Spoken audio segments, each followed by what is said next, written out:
கடவுள் இருக்கிறாரா என்ற கேள்வி கேட்டபொழுது கிருஷ்ணகுமார் ஒரு நல்ல பேச்சாளர், ராமலிங்க அடிகளார், கௌதம புத்தர் போன்ற பல விஷயங்களை உடைத்தெறிந்து பேசுபவர்.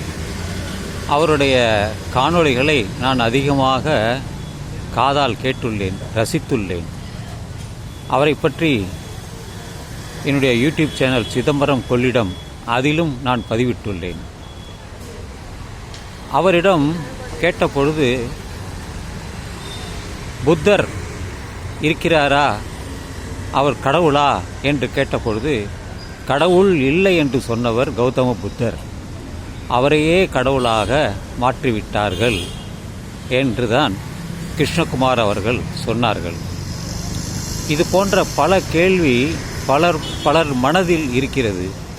உண்மையிலேயே கடவுள் என்றால் என்ன, யார், அவர் இருக்கிறாரா இல்லையா என்றால் எல்லா மதத்தை சார்ந்தவர்கள் கடவுள் இருப்பதாகவே அவர்கள் சொல்வார்கள். அதற்காக எடுத்துக்காட்டாக அவருடைய இந்த புராணங்கள், இதிகாசங்கள் போன்றவற்றில் இருந்து அவர் விளக்கத்தை சொல்வார். குரானில் இருந்து எடுத்து சொல்வார், இல்லை என்றால் பைபிளில் இருந்து எடுத்து சொல்வார், ரிக்வேதத்தில் இருந்து எடுத்து சொல்வார். இப்படி எல்லாருமே அப்படித்தான் சொல்வார்கள். ஆனால் கௌதம புத்தரும் சரி, மகாவீரரும் சரி, அல்லது இன்னும் பலர் கடவுள் இல்லை என்றே சொன்னவர்கள். உலகமே பொருள்களால் ஆனதுதான். பொருள்முதவாதத்தை பற்றித்தான் அந்த ஒரு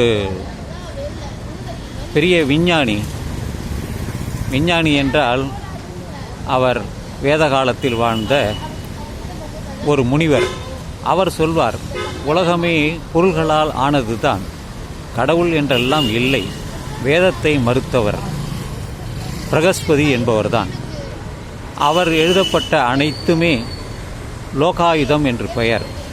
அதை எல்லாத்தையும் எரித்து விட்டார்கள், அவரையும் எரித்து விட்டார்கள். காரணம் காழ்ப்புணர்ச்சி. நீ எப்படி கடவுள் இல்லை என்று சொல்வது, பொருள் முதவாதத்தை எப்படி லோகாயுதம்தான் என்று எப்படி சொல்வது என்று இதை பற்றி ரிக்வேதத்திலேயே இருக்கிறது. அதை பற்றி நான் ஏற்கனவே படித்துள்ளேன், எழுதியுள்ளேன். எனவே இந்த ஒரு சர்ச்சை எல்லோர் மனதிலுமே இருக்கிறது. 2500 வருடங்களுக்கு முன்பு கௌதம புத்தர் சொன்னார், 2600 வருடங்களுக்கு முன்பு மகாவீரர் சொன்னார். அந்த 24 தீர்த்தங்கரர்களும் ஆதிநாதர் முதற்கொண்டு மற்ற அனைவருமே அவர்கள் வெவ்வேறு காலகட்டத்தில் வாழ்ந்தவர்கள்தான். அப்படித்தான் ஜைன மதம் அல்லது சமண மதம் என்று தமிழ்நாட்டில் ரொம்ப பிரசித்தி பெற்ற ஒரு மதமாக இருந்தது. பௌத்தமும் சரி. பிற்காலத்தில் இந்த சமயங்கள் தோன்றிய பிறகு 7ஆம் நூற்றாண்டில்தான் இந்த சைவமும் வைணவமும் தலை தூக்க ஆரம்பித்த பிறகு இதெல்லாம் படிப்படியாக அழிந்துவிட்டது. ஆனாலும் இந்த பௌத்தம் பல நாடுகளில் இன்றளவும் உயிர்ப்புடன் இருக்கிறது. மக்கள் அங்கே ஜப்பானில் சென்றால் அங்கே பெரிய புத்த மடாலயம் இருக்கிறது. யாழ்ப்பாணத்தில் விட்டு நாம் இலங்கைக்கு சென்றால் அங்கே பெரிய பெரிய மடாலயங்கள் இருக்கிறது. கொரியாவில் இருக்கிறது, இது சீனாவில் இருக்கிறது, வியட்நாமில் இருக்கிறது, கம்போடியாவில் இருக்கிறது என்று பல இடங்களில் நாம் சென்றால் நம்ம அதை தெரிந்து கொள்ள முடியும். ஆனாலும் இந்த மக்கள் மனதில் இந்த கடவுளை பற்றி சரியான புரிதல் இல்லை என்றே சொல்ல வேண்டும். ஏனென்றால் அவர்கள் எதை சொன்னாலும் அவர்கள் நம்பிவிடுவார்கள், ஆராய்வதே இல்லை. ஆராய்ந்தால்தானே அதனுடைய உண்மைத்தன்மை தெரியும். இவர்களுக்கு அதெல்லாம் தெரிவதே இல்லை, ஆராய்ந்து பார்ப்பதே இல்லை. குருட்டாம்போக்காக அவை எதையும் நம்பிவிடுகிறார்கள். இப்படித்தான் இந்த கடவுள் நம்பிக்கை குழந்தையிலிருந்தே அது சொல்லி வளர்ப்பதால், அதுவும் குறிப்பாக இந்து மதம் அவர்கள் சொல்வதால், இந்து மதம் என்றாலே கற்பனை கடவுள்கள் தான், எல்லாமே இதிகாசங்கள் புதிர்கள் தான், எல்லாமே புனைவு கதைகள் தான். இந்த கதைகளை வைத்துத்தான் அவர்கள் கடவுளையே அவர்கள் படைத்தார்கள், ஆட்டி படைக்கிறார்கள். பிரயாக் என்ற இடத்தில் ஒரு 1,00,000க்கு மேலானவர்கள் அங்கே காசியில் எல்லாரும் அங்கே புனித நீராடல் அதுக்காக சென்று வந்துள்ளதாக செய்திகள் வருகிறது. கங்கை நதியில் குடித்தால் உங்களுடைய பாவம் போய்விடுமா? நிச்சயமாக போகாது. பாவத்தை செய்யாமல் இருந்தாலே போதும். நீங்கள் எந்த நதிக்கும் போக வேண்டாம், எங்கேயும் நீங்கள் அங்கே குளித்து முழுகவும் வேண்டாம். இதெல்லாம் ஒரு நம்பிக்கை தான். அந்த நம்பிக்கையை வைத்து இவர்கள் பணம் பண்ணுகிறார்கள்.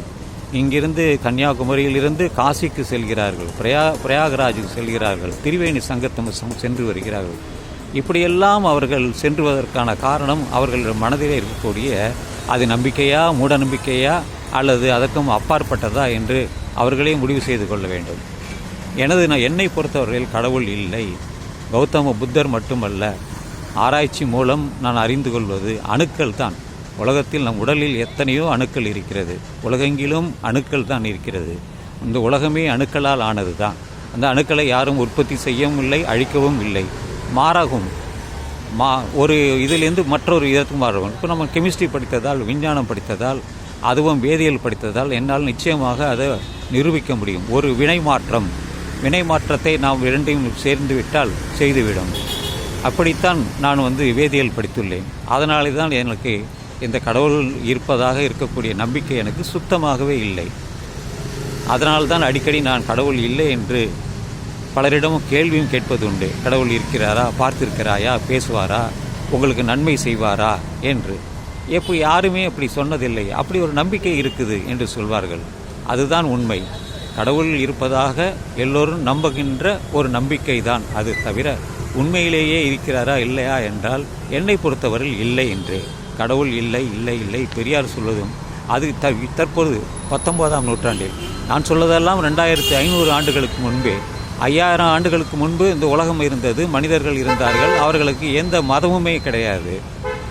10,000 வருடங்களுக்கு முன்பு பிசி எந்த மதமும் இல்லை. உலகம் இருந்தது, மனிதர்கள் இருந்தார்கள், கற்காலம் இருந்தது, உலோக காலம் இருந்தது, நவீன காலம் இருந்தது. இதெல்லாம் அதற்கு பிறகுதான் எல்லாமே. இதையெல்லாம் அவர்கள் புரியாததினால்தான் இத்தனையுமே குளறுபடிகள். அவர்களுக்கு ஒரு தீர்மான ஒரு புரிதல் இல்லை. அப்படித்தான் நான் சொல்ல வேண்டும். எனவே நண்பர்களே, இது எனது கருத்து. உங்களுடைய கருத்துக்கள் உங்களுடையது. அதில் நான் குறிப்பிட எதுவும் இல்லை. எனவே நண்பர்களே, இந்த நாள் இனிய நாளாக அமைய இந்த இரவு நள்ளிரவாகட்டும் என்று சொல்லி இந்த பதிவை நான் நிறைவு செய்கிறேன்.